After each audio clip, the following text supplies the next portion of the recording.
What's going on? Make sure y'all like the video, subscribe, hit the bell, hit the notification button so you guys can be updated every time I upload another video. And share this video. So look, we're going to talk about cash and how it relates to equity. We're going to talk about cash and how it can build equity. So this concept revolves around what you do and how you do it. Like what everybody says now about what you do is how you do it. So that's exactly how this process works. So a lot of times that I talk to people about credit, business credit, the importance of building business credit, the importance of maintaining overall good credit history. And the biggest problem, initial thing I try to correct with anybody I deal with, or new clients or members, especially the members of the Trade Capital Business Credit Network, is to understand what is cash, what is cash and what is it not. So first of all, cash does not have any or very little value to it. You know, as far as being backed by something of substance. All right, so cash is like we all know it in the secure party creditor realm. Cash is nothing more than a promise to pay. Cash is a debt note. Cash is a form of debt.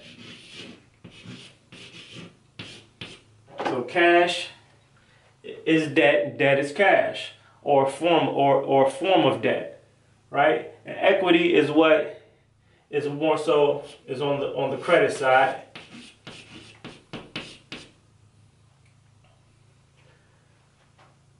Now, so if we split the terms like this: cash, debt, debt, cash, then we have credit, credit, equity, equity, credit. So these are one and the same, depending on how you look at it. So so how do we get from this side of the ledger to that side of the ledger? That's what it's all about. Or how do we use this? Because in a realistic world, they all exist in the same world. The only thing is, how do you balance the playing field? How do we put these on an even playing field where they balance out right, and once everything balances out, there's equity left over, and that's what has the value, and that's what you use to build your wealth. All right. So, but if you're not properly using cash, you're not gonna have anything left to build any type of wealth, or to save, or do anything with, because you're constantly working, and because you're using time. You're allowing yourself to be put on a clock, right? You're allowing yourself to be put on the clock in order to gain cash, to gain debt. And as soon as you get the cash, you don't leverage that against time. See, if it took you time to get it, so it could have took you, let's say every time if you get paid once a week, it took you, either if you're part-time worker, it took you 20 hours that week, plus the hours it took to prepare for work, and the hours it took for you to actually recover from work, and that's physically and mentally. So in essence, if you're part-time worker, that means you put in 20 working hours plus maybe 10 preparation hours. So that's 30 hours that week in order to gain this cash. 40 hours a week, you can average that to around 50. You know, for far as 40 work hours and 10 prep. So in essence, you put in a certain amount of time in order to gain the cash. So that's problem number one, is being put on a clock, on an hourly clock, to gain a certain amount of cash dollars. It's never going to add up, because your time is always worth more, because your time is the equity. So let's go back over here again. Your time is the equity. So now we got another equity piece right here. We got credit and we got time. All this is over here. So now time is also on this side of the fence too. The only difference is this is not your time. You're on somebody else's time. That's why they tell you when you're at work to get off my clock, right? Get off my clock. This is not your time. This is their time. You don't own this time. Over here, you own the time, right? You own the time, or you control the time. So this is time controlled. So that's time controlled. And this right here is time owed. So on the debt side, which I should flip this over, so debt will more so be, this is what we're gonna do.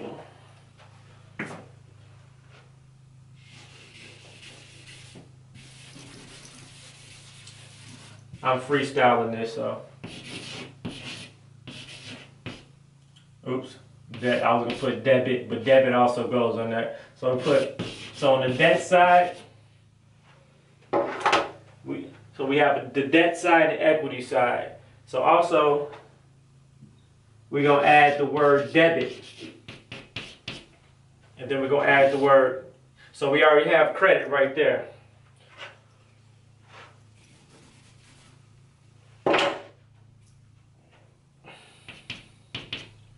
All right, so it takes, over here we have time owed that you owe, and over here is time you control. So when you're on the time, when you're working a clock and you get paid on a per hour basis, once you get the cash, we spend the cash very fast. You see what I mean? So the amount of time it takes you to spend the cash puts you at a double loss. So you're losing in the beginning by being on the time clock to make the cash, and then you at a double loss when you by how fast you spend that cash. Most people get their check, it's gone immediately. You know, then you got to go right back to work and do the same cycle over and over and over and over again. You haven't had, so you're never able to put yourself in a position or position yourself to navigate out of the workforce, because you're only gonna make just enough, because you can't put in, it's physically impossible to put in enough time for it to make sense. That's why people have to work 40, 50, 60, 70 years in order to retire. And then when they retire, they're still not left with nothing. So the whole point is understanding how to leverage time, how to get on this side of the ledger. So one way we can do that real quick is by understanding how to leverage the cash. So as a 9-to-5 worker, how are you receiving these funds? So you need to be receiving these funds inside of your business account. So now we're talking about banking.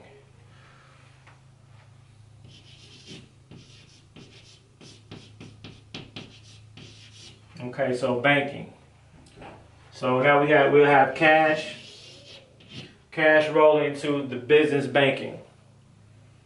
So cash rolls into the business banking. Now this cash that's made from the time owed is gonna transfer into the business banking account and now be on the business ledger.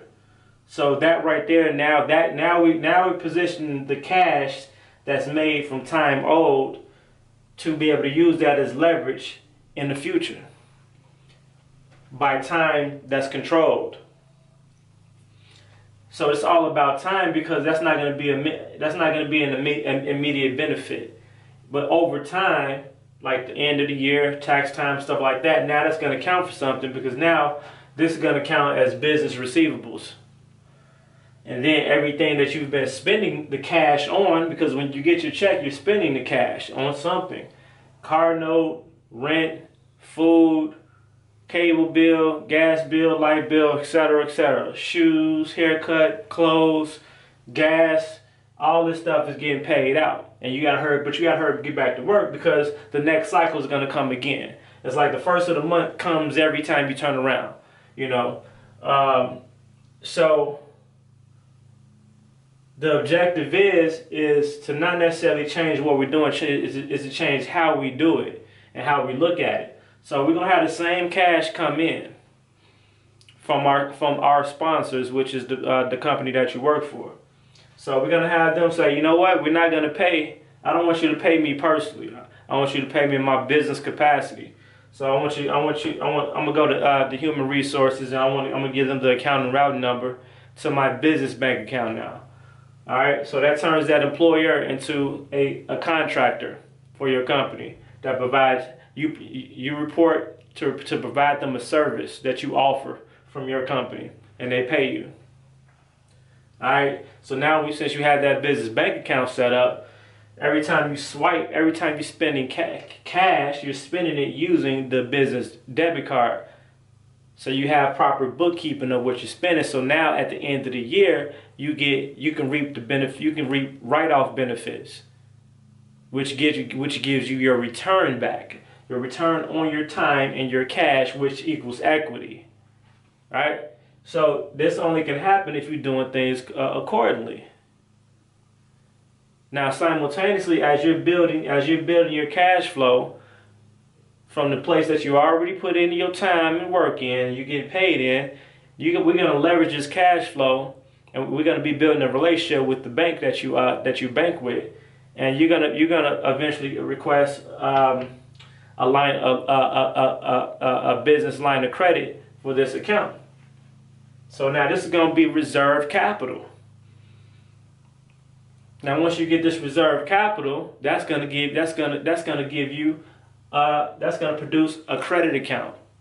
So now you have an account that you turn to a credit account, or you made an extension from your checking account. And usually, what happens is how the reserve line of credit work is that, let's say for instance, money low this month, you paid all your bills, you only got like $100 in there. And you need to make a purchase for $500, but you have a reserve line of credit of $2,000. So what happens is, once you swipe that card, that debit card, that then turns into a credit card. It has a credit. You activated the credit side, which is the equity side of it.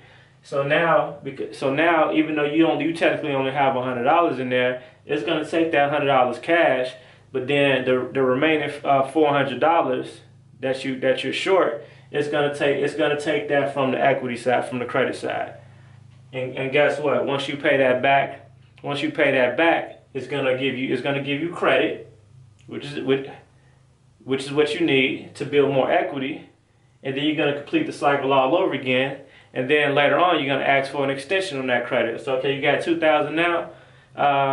I want to get a $2,000. I want to double that up. Let me put in a request for $4,000.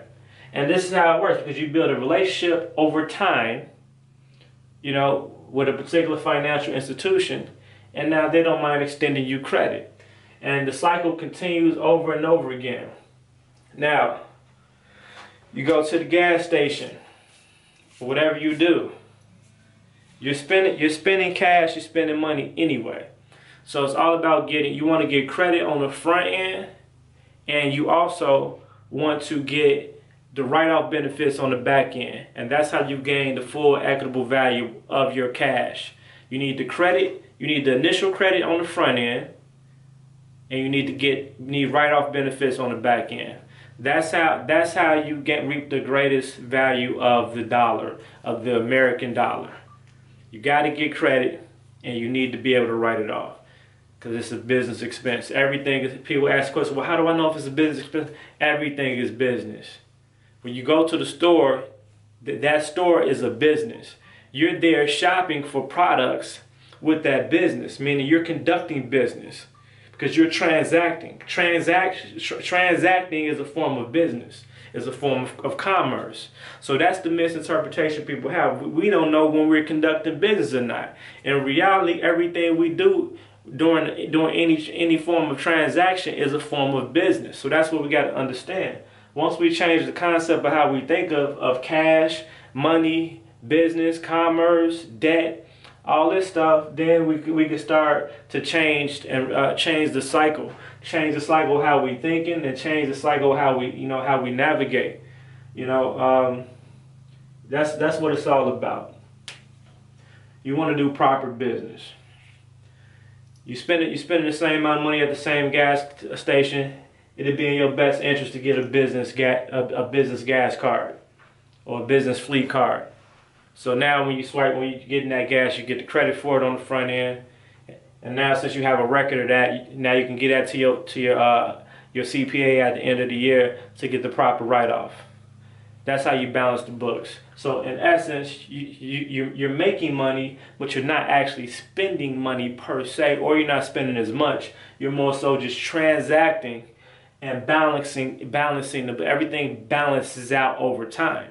It might not balance out initially, but it balances out over time, because you're gonna get a credit reward from spending and for paying back in time. Right? Time is very important. It's a very important aspect to everything around us. The concept of time is the most misunderstood thing known to man. Time is everything. No matter how much money you make, the objective is like, okay, I made 50 grand this month. Okay, so that's 30 days. Now, okay, that's accomplishment, right? Now the next thing is to figure out, how do I scale that? How do I make $100,000 in 30 days, right? So you're manipulating the concept of time, because you're saying you're trying to acquire more within the same amount of time, right? We got 24 hours in a day. How much can you accomplish within that time? You cycle out of that. So I'm gonna leave it at that. So make sure y'all like, comment, share the video. If you guys are not a Trade Capital Business Credit member, highly recommend you guys jumping on board. We're about to be doing a lot of behind the scenes VIP training, and a lot of strategy building. And we're just gonna put a lot of things on the table, open up doors for a lot of opportunities in the near future. You guys have any questions, comments, or concerns, you can always visit us on the web at www.tradecapital.com. .world. Give us a call toll free at 888-597-8825, extension 101, or email info@tradecapital.world. We have to understand the debt, the time, and equity and credit. We have to understand where it relates, where it correlates, and what is our position within this mix. All right, let's stay focused.